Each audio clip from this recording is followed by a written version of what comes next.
Yung pong regular po na dumadating po sa district na under po sa NEP lang po ang pinag-uusapan po natin. Sinong USEC ang sinasabi niyo may alam nito? Yung mas mataas sa inyo? Di po, ang sinasabi ko po, tinatanong niyo po dati sila Yusek Cabral because they are the planning.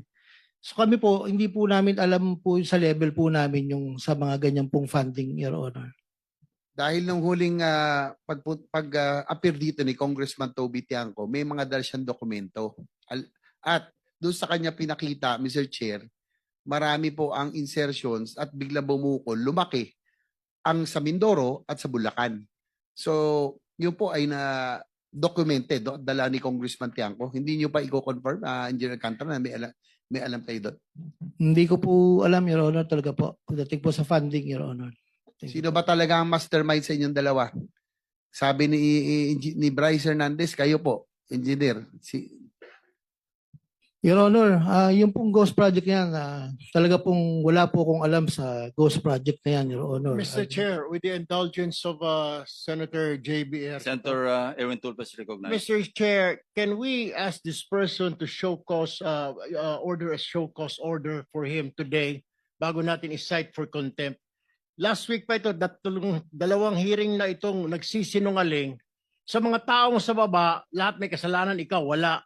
District engineer ka, hindi mo alam na may ghost project, wala ka ring alam, lumobo yung budget mo. Hindi ba dumadaan sa lamesa mo yan na lumaki yung pondo mo? Mr. Chair, I think this person is lying, so we have to ask him to show cause why he should not be cited for contempt today. Please respond, Mr. Alcantara. Your Honor, kami naman po pag lumalabas po sa GAA, ini-implement lang po namin yung project, Your Honor. At hindi po namin alam kung saan po ng ano yan, Your Honor. Actually po, yung sinasabi ko po sa Ghost Project, talaga pong wala akong alam dyan. At magpapatunay naman po itong project engineer na nandito po sa tabi ko kung paano po nangyari yan. Yung pong sinasabi ng project engineer na Paul Duya, ay kasama po nila yan, Your Honor. Mr. Chair, unacceptable, and therefore I will move, Mr. Chair, that we cite this person in contempt for lying before this committee, Mr. Chair. There is a motion to cite in contempt of the committee, Engineer Henry Alcantara. Any objection?